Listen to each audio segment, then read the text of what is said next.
All right, so next up, we get to talk about arguments. So arguments in JavaScript is basically a fancy way of saying inputs to a function. And currently, our very simple functions do not accept any inputs. They don't do anything with inputs. They behave the exact same way every time. Sing song, it just sings a song. It doesn't even sing a song. It just does do, re, mi, right? It's kind of a bleak function, a simplistic and tuneless song, do, re, mi. So there's no input that we would pass in. It's just the exact same thing every time. Here's our grumpus function from earlier, right? It just prints out, ugh, you again for the last time.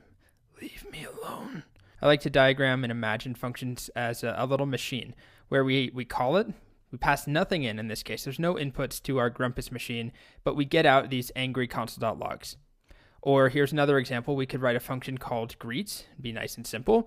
And this greet function greet, accepts nothing. It doesn't really do anything except it console.logs hi.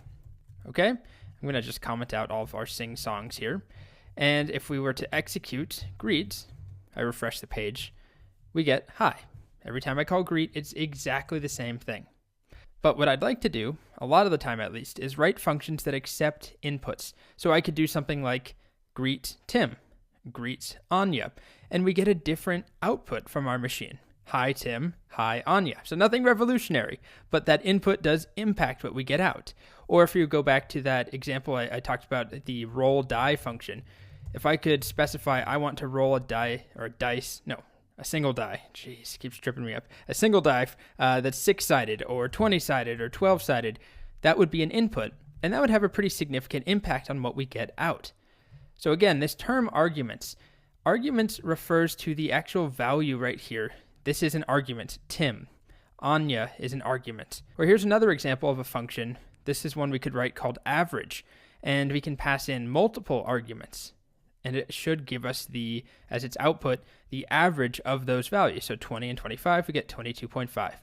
3, 2, 5, and 6, the average of that is 4.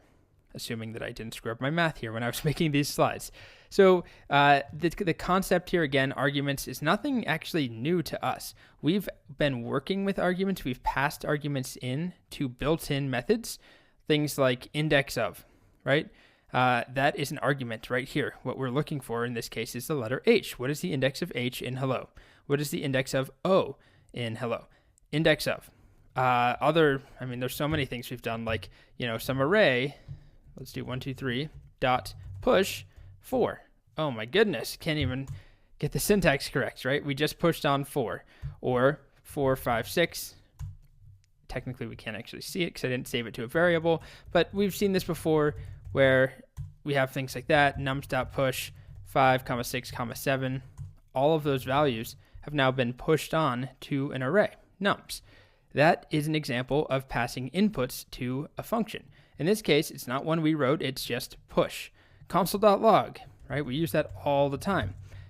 When I console.log something, that is an argument I'm passing in to the method called console.log. And we'll learn more about the distinction between methods and functions. All you need to know is that every method is a function. So console.log or string or array.push or string.indexOf, those are methods, but they're also functions. Don't get tripped up on it for now.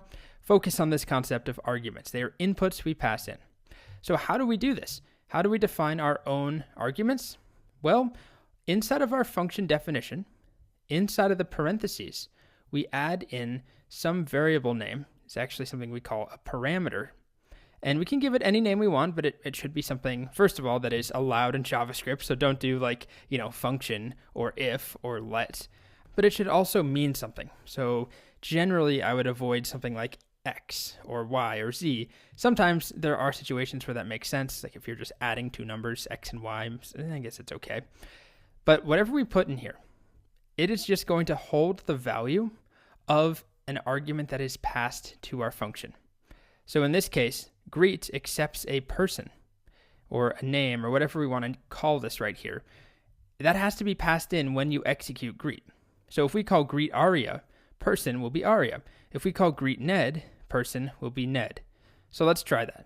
Let's define greet so it accepts a first name. So this still has no meaning to anything outside of this function. first name does not exist down here. It only exists in this function. I could start by just doing console.log. Why don't I do first name is, and then we can just $ curly braces instead of our string template literal. We'll add first name.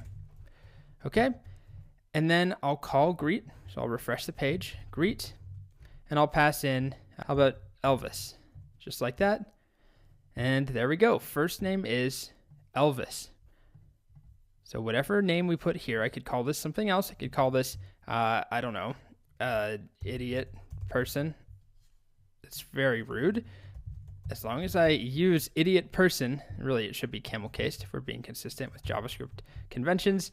Whatever is passed in here will be stored under idiot person and accessible in the function.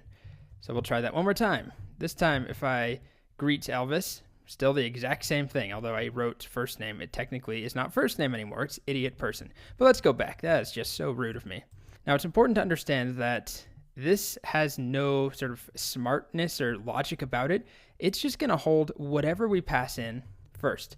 So I could pass in something like that, a big number. And it's still going to tell us that first name is that massive number. So it's purely based upon the order things are passed in. We'll see how we can have multiple arguments in just a moment. But there's no intelligence to it. So the name matters for us. The name does not matter to JavaScript in any way.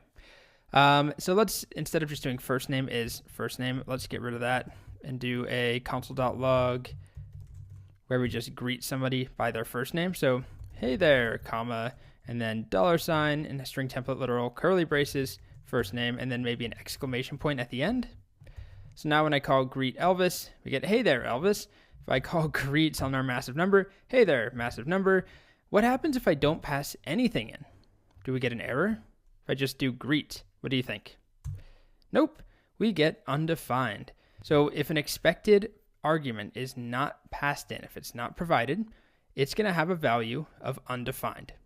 Now we'll learn how we can change that, how we could give a default or a backup value in a little bit. But that's just another situation where undefined comes up. Now, a little bit of terminology just to review this. When we define our function, this right here, this first name is what we call a parameter. It is the value in the function definition that we use. So first name here, first name there, that is a parameter. When we actually call greet and we pass a value in, like this right here, Elvis is the argument, or it's an argument. So it's not a huge deal, but it's just something to pay attention to.